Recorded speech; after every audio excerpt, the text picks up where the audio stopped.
പാകിസ്ഥാന് ഇപ്പോൾ ഒരു പഞ്ചാഗ്നി മധ്യത്തിൽ നിൽക്കുക. അതായത് ഇപ്പോൾ അവിടെ ഒരു പട്ടാളത്തിനൊരു തലവനില്ലിപ്പോൾ ആ രാജ്യത്ത്. അതുപോലെ ഇമ്രാൻഖാൻ മരിച്ചു എന്നുള്ള ഒരു കിംവദന്തിയെ തുടർന്ന് അവിടെ പ്രക്ഷോഭം കൊടുമ്പുട്ടിക്കൊണ്ടിരിക്കുക. തെഹ്രീക്ക് താലിബാൻ ഇമ്രാൻഖാൻ്റെ പക്ഷത്ത് നിൽക്കുന്ന ഒരു സംഘടനയാണ്. ആ സംഘടന ശക്തമായ പ്രക്ഷോഭം ആരംഭിച്ചിട്ടുണ്ട്. അദ്ദേഹം മരിച്ചിരിക്കുന്നു അവർ തന്നെ പ്രചരിപ്പിക്കുന്നുണ്ട്. പിന്നെ നമുക്കറിയാവുന്ന ബലൂചിസ്ഥാനിലെ പ്രശ്നം, പിന്നെ പാക് ഓക്കുപ്പൈഡ് കാശ്മീരിലെ പ്രശ്നം, ആ പാകിസ്ഥാൻ ഗവൺമെൻറ്റിനെതിരായിട്ട് അവർ തിരിഞ്ഞിരിക്കുകയാണ്. അങ്ങനെ 5 പ്രശ്നങ്ങളുടെ നടുക്ക് ആഭ്യന്തരമായിട്ട്, ബാഹ്യമായിട്ട് വേറെ പ്രശ്നങ്ങളുണ്ട്, ഉടറിക്കൊണ്ടിരിക്കുന്ന ഒരു സ്റ്റേറ്റ് ആണ് ഇന്ന് പാകിസ്ഥാൻ. ഒരു റോഗ് സ്റ്റേറ്റ് എന്ന് പറയുന്നത് ഇപ്പോൾ കലാപത്തിൻ്റെ, നിരാധനാചിന്തയുടെ, അതുപോലെ തന്നെ അനിശ്ചിതത്വത്തിൻ്റെ ഒരു നിഴലിലാണ് നിൽക്കുന്നത്. ഇത് എന്തായാലും ശരി അഫ്ഗാനിസ്ഥാന് വലിയൊരു അവസരം നൽകുന്നു. കാരണം മിത്രങ്ങളായിരുന്നു ഇപ്പോൾ ശത്രുക്കളായി മാറിയിരിക്കുന്ന അഫ്ഗാനിസ്ഥാനുമായിട്ടുള്ള ഒരു ഏറ്റുമുട്ടൽ ഏറെക്കാലമായിട്ട് നിലനിൽക്കുകയാണ്. ഈ അവസരം പരമാവധി ഉപയോഗിക്കാൻ അഫ്ഗാനിസ്ഥാൻ തയ്യാറാകും. ഈ സ്ഥിതിയിൽ എന്തായിരിക്കും പാകിസ്ഥാൻ്റെ ഭാവി എന്നാണ് സിസിജിയുടെ ഈ joint staff committee of chairman എന്ന് പറയുന്ന ഒരു പദവി ഉണ്ടായിരുന്നു. ദംഷാദ് മിർസ എന്ന് പറയുന്ന മേധാവി, അദ്ദേഹമായിരുന്നു ഇതുവരെ പാകിസ്ഥാന്റെ എല്ലാ കാര്യങ്ങളും ഔദ്യോഗികമായിട്ട് അവസാന വാക്ക് നിലയിലേക്ക് വന്നത്. അത് മാറ്റിയിട്ടാണ് ചീഫ് ഓഫ് ഡിഫൻസ് സ്റ്റാഫ്, അതെ, അങ്ങനെ ആ ചീഫ് ഓഫ് ഡിഫൻസ് ഫോഴ്സ് എന്ന് ആ നിലയിലേക്ക് ഈ പറയുന്ന അസീം മുനീർ വരികയാണ്. സ്വാഭാവികമായിട്ട് അസീം മുനീറിന് അതിനുള്ള അവകാശമൊക്കെ ഉണ്ട്. ഭരണഘടന ഭേദഗതി ചെയ്തു. 27ാം ഭേദഗതി അനുസരിച്ച് അസീം മുനീറിന് അങ്ങനെ ഒരു സൈനിക മേധാവിയായിട്ട് തുടരാം. ഫീൽഡ് മാർഷൽ എന്നതിനപ്പുറത്തേക്ക് ജീവിതകാലം മുഴുവൻ പട്ടാള യൂണിഫോം അണിയാനുള്ള ഒരു അനുവാദം കിട്ടുകയാണ്. മാത്രമല്ല ആണവായുധങ്ങളുടെ ഒക്കെ തന്നെ നിയന്ത്രണത്തിൽ അവസാന വാക്ക് ഈ അസീം മുനീറിലേക്ക് എത്തുകയാണ്. പക്ഷേ ഇത് സംബന്ധിച്ച് ഔദ്യോഗികമായ ഒരു പ്രഖ്യാപനമാണ്. ഈ വിജ്ഞാപനം ഇതുവരെ പുറത്തിറങ്ങിയിട്ടില്ല. വിജ്ഞാപനം പുറത്തിറങ്ങി അതിൽ ഒപ്പിട്ടിട്ടില്ല, അതല്ലേ? ആ വിജ്ഞാപനം പുറത്തിറങ്ങണമെങ്കിൽ ഒപ്പിടാനുള്ള പ്രധാനമന്ത്രി സ്ഥലത്തില്ല. പുള്ളി നേരെ ദുബായി പോകുന്നു, അവിടെ നിന്ന് നേരെ ബഹ്റൈൻ പോയിട്ട് പിന്നെ ലണ്ടനിലേക്ക് പോകുന്നു. അപ്പൊ ഈ ലണ്ടനിലേക്ക് പോകുന്ന സമയത്ത് ഈ പറയുന്ന ഈ ഷവാസ് ഷെരീഫിന്റെ സഹോദരനുണ്ട് നവാസ് ഷെരീഫ് മുൻ പ്രധാനമന്ത്രിയാണ്. നവാസ് ഷെരീഫ് കൃത്യമായിട്ട് പറയുന്നു, ഇങ്ങനെ ഒരു ഒപ്പിടൽ നടത്തിയാൽ അസീം മുനീർ സർവ്വ അധികാരിയായിട്ട് മാറും. പ്രസിഡന്റിനേക്കാൾ അവിടുത്തെ ക്യാബിനറ്റിനേക്കാളൊക്കെ വളർന്നു പോകും. ഇത് എങ്ങനെയാണെന്ന് വെച്ചാൽ നവാസ് ഷെരീഫിന് ഇത്ര അനുഭവം ഉണ്ടായിട്ടുണ്ട്. അപ്പൊ സ്വാഭാവികമായിട്ടും ഈ പറയുന്ന അസീം മുനീറിന് ഇപ്പം പാകിസ്ഥാന്റെ തലപ്പത്തേക്ക് വരാനുള്ള ആ ഒരു സാധ്യത നിഷേധിക്കാണ്. ഖ്വാജ ആസിഫിന്റെ അടുത്ത് മീഡിയ എന്ന് ചോദിക്കുന്നു, പ്രതിരോധ മന്ത്രി പറയുന്നു സമയമാകുമ്പോൾ വിജ്ഞാപനത്തിൽ ഒപ്പിടും, അത് നിങ്ങളെ അറിയിക്കുമെന്നാണ് പറയുന്നത്. അപ്പൊ ഇവിടെ സൈന്യത്തെ നയിക്കാനായിട്ട് അസീം മുനീർ വരുമോ അതല്ല ഖ്വാജ ആസിഫ് വരുമോ എന്നൊക്കെയുള്ള ഒരു ആശങ്കയുണ്ട്. ഇങ്ങനെ ഒരു ആശങ്ക നിൽക്കുന്നത് എന്താണെന്ന് വെച്ചാൽ എല്ലായ്പ്പോഴും സിവിലിയൻ ഭരണകൂടത്തെ മറികടന്നുകൊണ്ട് പാക് പട്ടാളമാണ് അവിടെ ഭരണം നടത്തി. ഇന്ന് വരെ തെരഞ്ഞെടുക്കപ്പെട്ട ഒരു ജനാധിപത്യ സർക്കാർ അവിടെ 5 വർഷം പൂർത്തിയാക്കിയിട്ടില്ല. അതുകൊണ്ട് ഈ ദുർബലമായ സിവിലിയൻ ഗവൺമെന്റിന് പട്ടാളത്തെ മറികടക്കാൻ കഴിയുന്നില്ല. ശക്തമായ ഗവൺമെന്റ് ആയിരുന്നേ പറഞ്ഞാൽ അസീം മുനീർ നീ പോയി പണി നോക്കാൻ പറഞ്ഞത്. ഇതങ്ങനെയല്ല.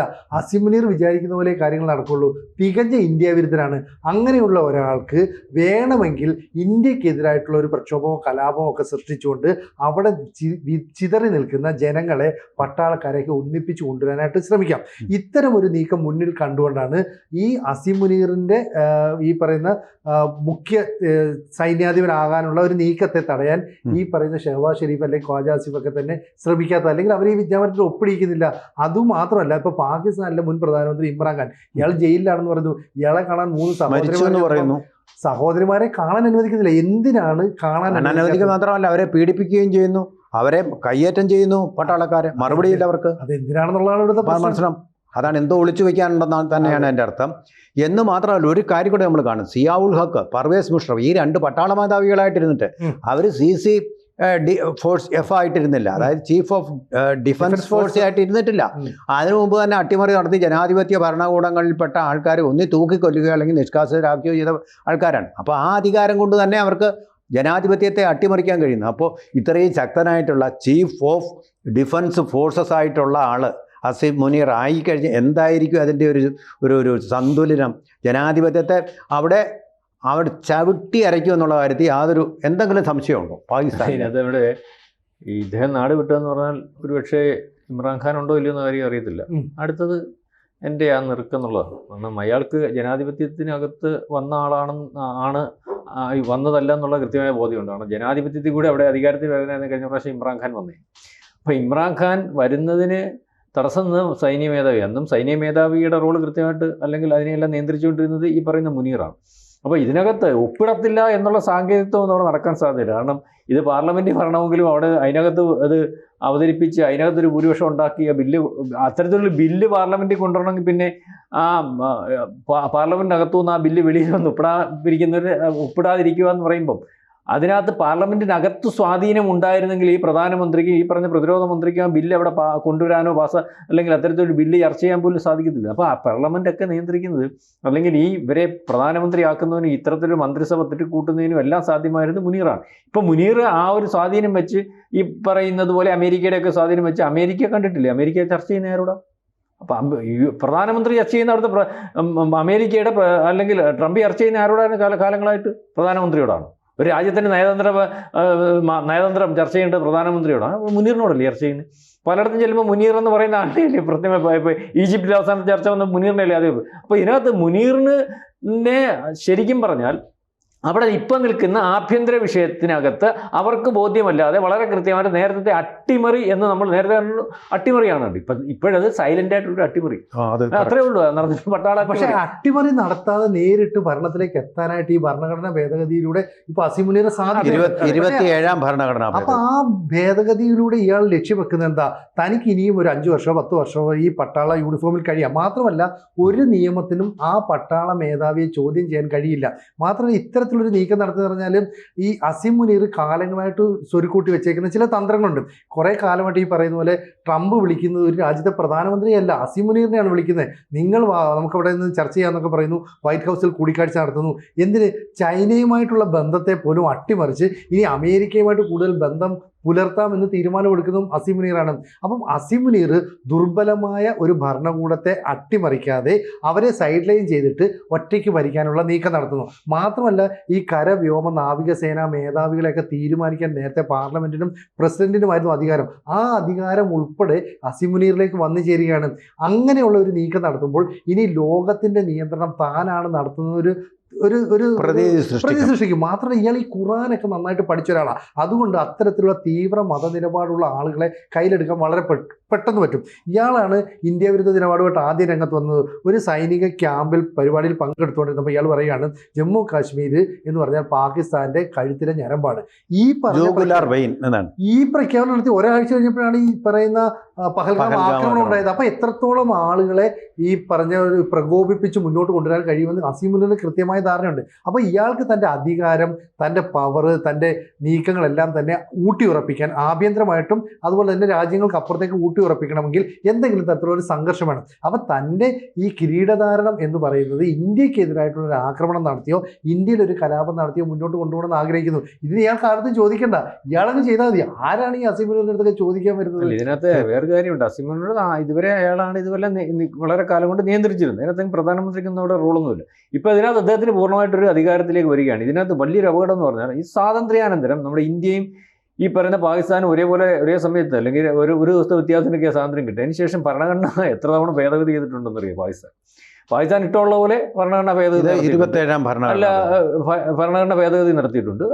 അതുപോലെ തന്നെ ഇവിടെ ഈ ഭരണഘടനാ ഭേദഗതി എന്ന് പറഞ്ഞാൽ അതിനകത്ത് ഒളിച്ചു കടത്തൽ നടത്തിയിട്ടുണ്ട് ഇന്ദിരാഗാന്ധിയും കോൺഗ്രസും ഒക്കെ. അപ്പം അതും വലുതായിട്ടൊന്നും ചില മാറ്റങ്ങളൊക്കെ വരുന്നുണ്ട്. പക്ഷേ ഭരണഘടനാ പദ്ധതി ഇപ്പോൾ ഇതിനകത്ത് വരാൻ പോകുന്നതെന്ന് പറഞ്ഞാൽ ജനാധിപത്യം എന്ന് പറയും. ഇപ്പോൾ പേരിന് ജനാധിപത്യം എന്ന് അവിടെ പറയുന്നുണ്ട്. ആ ജനാധിപത്യത്തെ പൂർണ്ണമായിട്ടും ഇല്ലാതാക്കിക്കൊണ്ട് ഇദ്ദേഹത്തിന് ജീവിതാവസാനം വരെ സൈനിക യൂണിഫോം ഇടാമെന്ന് പറയുമ്പോൾ അത് മാത്രമല്ല ഇതിനകത്ത് മൊത്തം അധികാരവും അയാളെ കയ്യിൽ, അത് രാജ്യത്തെ ഭരിക്കത്തക്ക രീതിയിലേക്കുള്ള അതായത് ഒരു അധികാരത്തിലേക്ക് വരികയും എൻ്റെ ഒരു കണക്കുകളനുസരിച്ച് അല്ലെങ്കിൽ അദ്ദേഹത്തിൻ്റെ ഒരു താല്പര്യം അനുസരിച്ച് ഇനി ഒരു സ്വേച്ഛാധിപത്യം നമ്മൾ ഈ പറയത്തില്ലേ ഈ മുസ്ലിം രാജ്യങ്ങൾ അല്ലെങ്കിൽ സ്വേച്ഛാധിപത്യ രാജ്യം അല്ലെങ്കിൽ ജനാധിപത്യത്തെ ഒന്ന് ഉൾക്കൊള്ളുന്ന ഒരു സംവിധാനമല്ല ഈ ജമാഅത്ത് ഇസ്ലാമിയുടെ ഒക്കെ ആ ഒരു സംവിധാനത്തിലേക്ക് കാര്യങ്ങൾ കൊണ്ടുപോകുന്നതിന് വേണ്ടി അതായത് അദ്ദേഹത്തിൻ്റെ കയ്യിലേക്ക് ഈ കാര്യങ്ങൾ ഉരുത്തിരിയും. അല്ലെങ്കിൽ ഈ ഇദ്ദേഹത്തിൻ്റെ ഒരു പ്രത്യേകത എന്ന് പറഞ്ഞാൽ മറ്റ് പല സൈനിക മേധാവികൾക്കും അപ്പുറം ഇദ്ദേഹം മതമേലധ്യക്ഷന്മാരുടെ സ്വഭാവമുള്ളവരാണ്. അതായത് ഈ ഇദ്ദേഹം ക്ലാസ് എടുക്കാൻ പോകുന്നുണ്ട്, ഈ പറയാൻ സിനു പറഞ്ഞത്. അതുപോലെ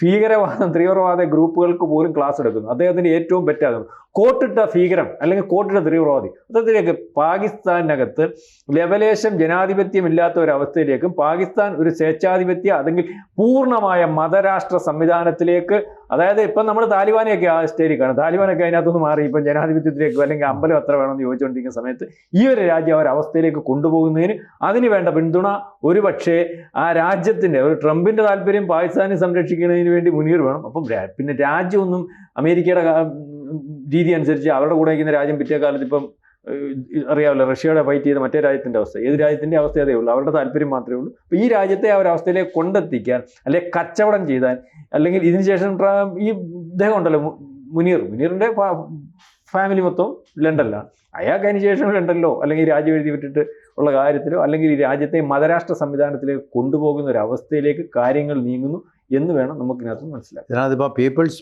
പാർട്ടിയുടെ പാകിസ്ഥാൻ PPP അതിൻ്റെ ഒരു പ്രതിനിധി ചോദിച്ച ഒരു ചോദ്യമുണ്ട്. ഇത് ഈ രാജ്യത്തിപ്പോൾ ഒരു ഗുപ്തമായിട്ടുള്ള വീറ്റോ പവർ നിലനിൽപ്പുണ്ടോ എന്ന് പറഞ്ഞാൽ ഷഹബാസ് ഷെറീഫിനെ ഉദ്ദേശിച്ച് തന്നെ അദ്ദേഹം ചോദിച്ചിരിക്കുന്നത്. അതായത് അദ്ദേഹം ഈ ഒപ്പിടേണ്ട സമയത്ത് ബഹ്റൈനിലേക്കും തുടർന്ന് ലണ്ടനിലേക്കും പോകുക വഴി ഒരു വീറ്റോ ആണ് നടത്തിയിരിക്കുന്നത്. അദ്ദേഹം ചീഫ് ഓഫ് ഡിഫൻസ് ഫോഴ്സസ് ആകുന്നതിൽ നിന്നൊരു വീറ്റോ നടത്തിയിരിക്കുകയാണെന്നൊരു ആരോപണം, സഖ്യകക്ഷിയാണത്. അപ്പോൾ അങ്ങനെ ഒന്ന് നടന്നിട്ടുണ്ടോ എന്നുള്ളതാണ് അദ്ദേഹം ചോദിക്കുന്ന കാര്യം. പക്ഷേ അദ്ദേഹത്തിന് അറിയാം, തീർച്ചയായിട്ടും ഇദ്ദേഹത്തിന് ഇങ്ങനെ ഒരു ഒപ്പിട്ട് കൊടുത്താൽ പിന്നെ അയാൾ ശക്തനായി ഷഹബാസ് ഷെറീഫിനെ തൂക്കിയെടുത്ത് എറിയാനുള്ള അധികാരങ്ങൾ അദ്ദേഹത്തിന് സ്വന്തമായിട്ട് കൈവരിക്കുക. അല്ലെങ്കിൽ തന്നെ അദ്ദേഹം അസർട്ട് ചെയ്തുകൊണ്ടിരിക്കുക. ഈ പറഞ്ഞതുപോലെ ട്രംപിനെ നേരിട്ട് പോയി കാണുക, അദ്ദേഹത്തിൻ്റെ സൽക്കാരം സ്വീകരിച്ചുകൊണ്ട് നയപരമായിട്ട് തന്നെ പാകിസ്ഥാനെ മാറ്റിയെടുത്തു കഴിഞ്ഞിരിക്കുന്നു ആസിഫ് മുനീർ. അപ്പോൾ അതുകൊണ്ട് തനിക്ക് നേരിടേണ്ടി വരുന്ന ഭീഷണിയെക്കുറിച്ച് ബോധവാനായതുകൊണ്ടാണ് ഷഹബാസ് ഷെറീഫ് ബഹ്റൈനിലും ലണ്ടനിലും ഒക്കെ കറങ്ങി നടക്കുന്നത്. അതിൻ്റെ കൂടെയാണിപ്പോൾ ഇമ്രാനെ കണ്ടില്ല എന്നതിൻ്റെ പേരിൽ അവിടുത്തെ പാർട്ടി പിന്നെ ഇൻസാഫ് പാർട്ടിയുടെ ആൾക്കാരും തെഹ്രീക്ക് താലിബാൻ്റെ ആൾക്കാരും എല്ലാം കൂടെ ചേർന്ന് നടത്തുന്ന പ്രക്ഷോഭം. രാജ്യമാകപ്പാടെ ഇപ്പം നിയന്ത്രിക്കാൻ വ്യക്തമായിട്ടും രേഖാമൂലമായിട്ടൊരു പട്ടാള മേധാവി ഇല്ല എന്നുള്ള അവസ്ഥയും കൂടെ വരുന്നു. അപ്പോൾ അതെല്ലാം കൂടെ ചേരുമ്പോൾ വലിയൊരു സങ്കീർണതയിലേക്കാണ് ആ രാജ്യം പോയിക്കൊണ്ടിരിക്കുന്നതെന്നുള്ള കാര്യത്തിൽ ഒരു തർക്കത്തിനും അവകാശമില്ല. ഇപ്പോൾ ഈ സൈനിക നേതൃത്വത്തിന് തലപ്പത്ത് വലിയ ശൂന്യത അനുഭവപ്പെടുന്നുണ്ട്. ഈ വിജ്ഞാപനത്തിൽ പ്രധാനമന്ത്രി ഒപ്പിട്ടെങ്കിൽ അസീം മുനീർ ഇനി സ്വയം ഈ പറയുന്ന ഈ പദവി ഏറ്റെടുക്കാനുള്ള എല്ലാ സാധ്യതയുണ്ട്. കാരണം എങ്കിൽ മാത്രമേ ഈ പറയുന്ന ദുർബലമായ സിവിലിയൻ ഗവൺമെൻറ്റിനെ, അതുപോലെ തന്നെ തലപ്പത്ത് ശൂന്യത അനുഭവപ്പെടുന്ന പട്ടാളത്തെ ഒരുമിച്ച് ക്രോഡീകരിച്ച് മുന്നോട്ട് കൊണ്ടുപോകാൻ പറ്റുള്ളൂ. ആ ഒരു നീക്കത്തിലേക്ക് അസീം മുനീർ കടക്കുക. കാരണം 29-ാം തീയതി ആയപ്പോൾ, നവംബർ 29-ാം തീയതി അസീം മുനീറിൻ്റെ കരസേനാ മേധാവി എന്ന് പറയുന്ന ഔദ്യോഗിക പദവി അവസാനിച്ചു.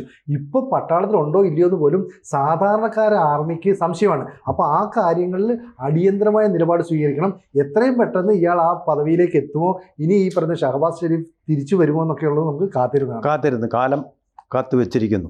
ABC ഹിന്ദി ചാനൽ കുറച്ച് നാളായിട്ട് തുടങ്ങിയിട്ടുണ്ട്. അത് സബ്സ്ക്രൈബ് ചെയ്ത് ആ ചാനലിലേക്ക് കൂടുതൽ ആളുകൾ എത്തണമെന്ന് കൂടി ഈ കൂട്ടത്തിൽ അഭ്യർത്ഥിക്കുകയാണ്. കൂടുതൽ വാർത്തകളും വിശേഷങ്ങളും നിങ്ങളിലേക്ക് എത്താൻ ABC മലയാളം സബ്സ്ക്രൈബ് ചെയ്യുക, ബെൽ ബട്ടണും അമർത്തുക.